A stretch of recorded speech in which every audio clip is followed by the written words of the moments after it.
Assalamualaikum warahmatullahi wabarakatuh. Hari ini Rabu 29 April 2022 bersama saya Lina Ayami yang akan membimbing pembelajaran pada hari ini dengan mata pelajaran sejarah Belanda.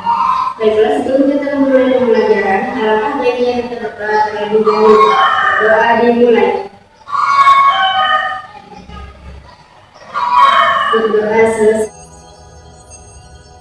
Ini kita pembahasannya di mata pelajaran sejarah peminatan ya. Kita lanjut ke kelas 11 dulu, nanti dilanjut kelas 10 ada sedikit pembahasan.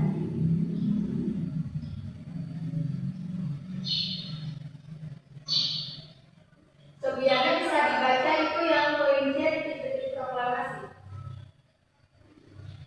Iya boleh Bu.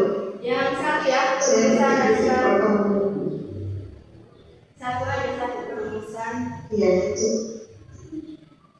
Saya titik proklamasi 1. Perumusan naskah proklamasi kemerdekaan. Soekarno dan Hatta menyempatkan pulang ke rumah masing-masing sebelum berangkat kembali ke rumah Laksamana Mayada. Sementara itu, Hatta meminta Subarjo untuk menghubungi anggota PPKI yang telah berkumpul di Jakarta untuk datang ke rumah Mayada pada tengah malam untuk melakukan persiapan proklamasi.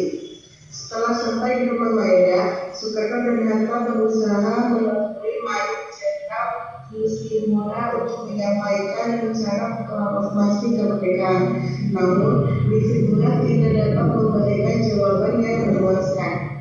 Jepang pulang menyerah dan diperintahkan untuk menjaga status quo sehingga tidak dapat merealisasikan janji kemerdekaannya kepada Indonesia. Pranoto 2000. Meskipun demikian, Nishimura terkesan membiarkan saja para pemimpin Indonesia melanjutkan rencana proklamasi kemerdekaan tanpa dukungan resmi dari pihak Jepang.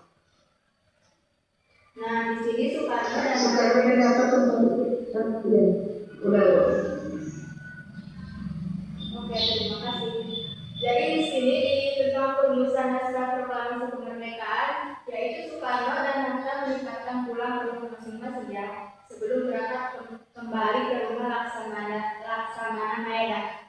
Sementara itu, Hatta meminta Subarjo untuk menghubungi anggota PPKI yang telah berkumpul di Jakarta untuk datang ke rumah Mayada pada tengah malam untuk melakukan persiapan proklamasi.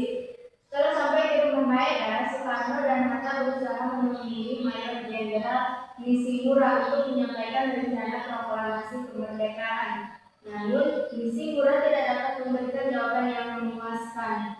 Jepang telah menyerah dan diperintahkan untuk menjaga status quo sehingga tidak dapat merealisasikan janji kemerdekaannya kepada Indonesia. Pranoto 2000. Meskipun demikian, Nishimura terkesan membiarkan saja para pemimpin Indonesia melanjutkan rencana proklamasi kemerdekaan tanpa dukungan resmi dari pihak Jepang. Selanjutnya di sini ada pipa historia, yaitu tentang Laksamana Muda Tadashi Maeda.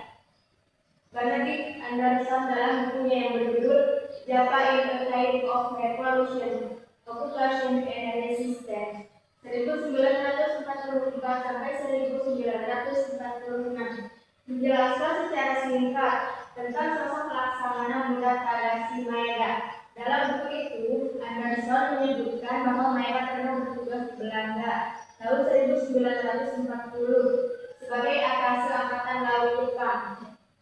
Pada bulan Oktober 1940, Maeda datang ke Jakarta sebagai anggota Komisi Kobayashi yang bertugas untuk mencari suplai minyak dari Indonesia yang pada saat itu masih dikuasai Belanda. Jadi pada tahun 1940 itu suplai minyak itu yang ada di Indonesia masih dikuasai oleh Belanda ya. Dalam kunjungannya itu, Maeda memiliki misi rahasia untuk mengumpulkan informasi tentang rahasia militer Belanda dan menjalin kontak dengan tokoh-tokoh Bumi Putra.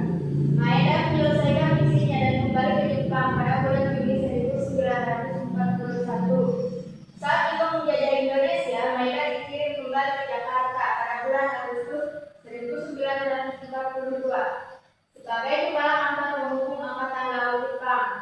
Di kantor ini ia mempekerjakan beberapa tokoh Indonesia yang nantinya turut terlibat dalam berbagai peristiwa menjelang proklamasi kemerdekaan seperti Ahmad Subarjo dan Bung Karno. Ahmad Subarjo dalam bila lagi pembelajaran kita ingin telah selesai. Dari pembelajaran tersebut kita dapat menarik kesimpulan bahwa tradisi sakti merupakan kearifan lokal masyarakat Maluku dan Papua Barat yang berfungsi untuk melindungi dan mengelola sumber daya alam melalui aturan larangan dalam jangka waktu tertentu. Tradisi ini mengandung nilai konservasi, disiplin, dan tanggung jawab sosial, sehingga mampu menjaga kelestarian lingkungan dan keberlanjutan sumber daya bagi